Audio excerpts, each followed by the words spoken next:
मैं उसके लिए बस जस्ट फ्रेंड की ही तरह था, उसके हेडफोन के रिप्लेसमेंट की तरह था। उसको सफ़र में कोई टाइम काटने को बात करने वाला चाहिए था। मुझ में कोई ऐसा उसको इंटरेस्ट नहीं था, पर उससे बस हाय हेलो वाली तो मेरी बात ही नहीं होती थी। मुझे ऐसा लगता था कि वह अपनी पर्सनल बात मुझसे शेयर करती है। मैं फिर जस्ट फ्रेंड वाला रिलेशनशिप उसको कैसे मान लेता, पर वह तो बस जस्ट फ्रेंड की तरह रट लगाए रखती थी। मैं भी अपने दिल से रोज़ कहता था कि इसको फ्रेंड की नज़र से देखा कर, लेकिन उसकी हंसी इतनी कातिल थी, सिर्फ दिल से ही जवाब आता था। वो जब आती थी तो उसके चेहरे के गिलो से मेरा चेहरा गिलो करने लगता था। वह पूरे दिन ना जाने इतनी फ्रेश कैसे रहती थी, उसकी वजह से भी ताज़ा दिखने लगता था। वह क्लास में बैठती तो अपने फ्रेंड के साथ, पर मैं अपनी क्रश के साथ बैठता था। मेरा दिल अंदर ही अंदर मचलता रहता था और उसको कोई फ़र्क नहीं पड़ता था। मेरी एज के लड़के को तो वह भैया कहकर बुलाती थी। मैं भी उससे उतना ही 1 साल बड़ा था, फिर मुझे मेरे नाम लेकर क्यों पुकारती थी। लेकिन मैं फ्रेंड के टेक से खुश नहीं था। पहली बार कोई लड़की मेरे पास आई थी तो मुझे लगा कि यह मौका था।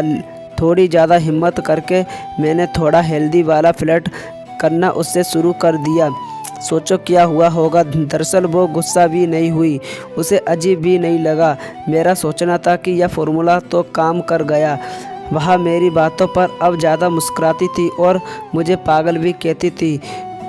तो अब जस्ट फ्रेंड के लेवल पे यह मेरे लिए बहुत बड़ी प्रोग्रेस थी। मैं चाहता था कि वह भी मेरे लिए वही फील करे जो मैं उसके लिए फ़ील करता हूँ। मेरे भगवान, मेरी बस इतनी सी तो बेस थी। मैं जो उसका हाथ पकड़ लेता था, जो उसको ज़रा भी अजीब नहीं लगता था। अब मेरे मन में भी यह बात आने लगी थी कि मैं उसके लिए बस जस्ट फ्रेंड की तरह तो नहीं रह सकता था। उसको भी तो कुछ अंदर से फील हो रहा होगा ना, मुझे कुछ कहने को उसके मन में भी तो कुछ हो रहा होगा ना। इसी सस्पेंस ने तो बस मेरी एक्साइटमेंट को बढ़ा रखा था कि कब मेरी क्रश मेरी गर्लफ्रेंड में बदलेगी। और वो हिंट देने के नाम पर तो सुपर्ब थी। जब उसका अचानक ही मन हुआ कि वह मेरे मुंह से मेरे नॉन वेज जोक सुने, तब बाहर से शर्मा जाता और मन ही मन एक्साइट होकर यह सोचता कि कौन कौन बढ़िया जोक्स मुझे उस वक्त याद थे। मैं उससे इस लेवल की बातों पर पहुंच चुका था कि जो आम बात नहीं थी। अब मैं उससे जो थोड़ी दूर भी चला जाता तो वह खुद मेरे पास आ जाती थी। और अब कोई यह कैसे कह सकता था कि वह मुझ में इंटरेस्ट नहीं रखती थी। अब मेरे और उसके चर्चे थोड़े मशहूर हो गए।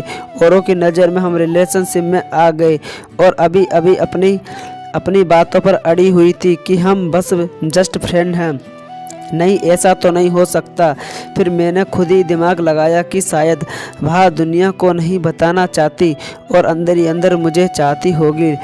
लड़कियों के फंडे तो वैसे भी मेरे सर के ऊपर से जाते हैं, तो मैंने भी सोचा क्यों ना इस रिश्ते को सीक्रेट रिलेशनशिप नाम दे जाते हैं।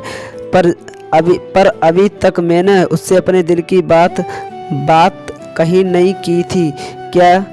क्या करता, कोई परफेक्ट टाइमिंग ही नहीं मिल रही थी। पर अब यह दोस्ती एक मुकाम तक पहुंच चुकी थी कि मुझे यकीन था कि वह मेरे प्रपोजल पर हाँ करेगी। मैं बहुत खुश रहने लगा, हमेशा बिना बात की स्माइल करने लगा जब इसको सेक्सुअली दिल से चाहता था। पर यह सब कुछ ऊपर से नहीं था, वो इंडिकेशन देती रहती थी और मेरे कॉन्फिडेंस बढ़ता रहता था।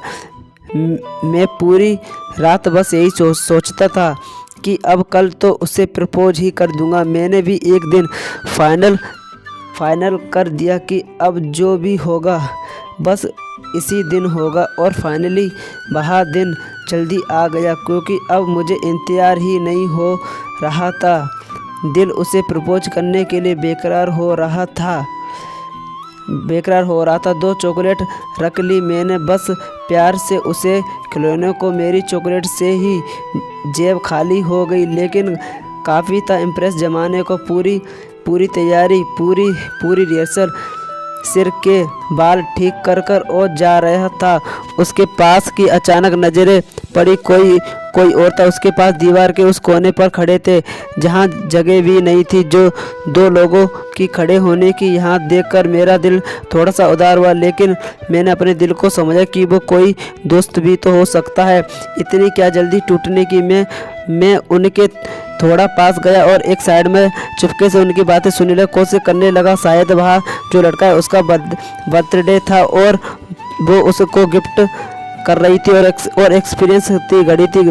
पड़ी पिघलने लगी और चॉकलेट इससे वहाँ पिघल गई थी। किसी और के साथ भी खड़ी उसकी बातें सुनकर लग रहा था कि वो बस दोस्त ही नहीं थे, क्योंकि उनकी बहुत सारी रोमांटिक बातें बेबी हो रही थी। आंखों में आंसू लिए मैं वहाँ से चला कि वे उसके मिलने के लिए बिजी था। चॉकलेट कब पिघल गई तो पता ही नहीं चला कि अब मुझे अट्रैक्शन नहीं हुआ, प्यार हो गया था। लाइफ थोड़ी सी बेट हो गई, पर इतना क्लोज होकर मुझसे किसी और से सेट हो गई। पहली बार इतनी खुशी की बजाय मेरी ज़िंदगी में आने वाली थी, पर किस्मत ही मेरी ऐसी निकली कि यह भी सब की तरह कमेटी निकली। उसने इंडिकेशन भी तो इतने दिए कि जैसे मुझे इंटरेस्ट थी, और गलती भी तो उसकी थी कि उसने काफ़ी बताया नहीं कि वह कमिटेड थी। मेरी जो भी थोड़ी बहुत एक्साइटमेंट थी आज उन सब का एंड हो गया। मैं उसका सिर्फ दोस्त था ना, अब सिर्फ दोस्त बनकर ही रह गया था। दोस्तों, अगर ये मोटिवेशनल स्टोरी और लव शायरी स्टोरी अगर आपको अच्छी लगी तो प्लीज़ इस स्टोरी को लाइक करें और चैनल को सब्सक्राइब करें, क्योंकि आपको भी पता है इस स्टोरी को बनाने में मेरा कितना टाइम गया है। करीबन मेरा 1 घंटा इस स्टोरी में बनाने में लग गए। तो वीडियो को लाइक, चैनल को सब्सक्राइब। मिलते हैं नेक्स्ट वीडियो में। फ़िलहाल के लिए टाटा बाय बाय दोस्तों।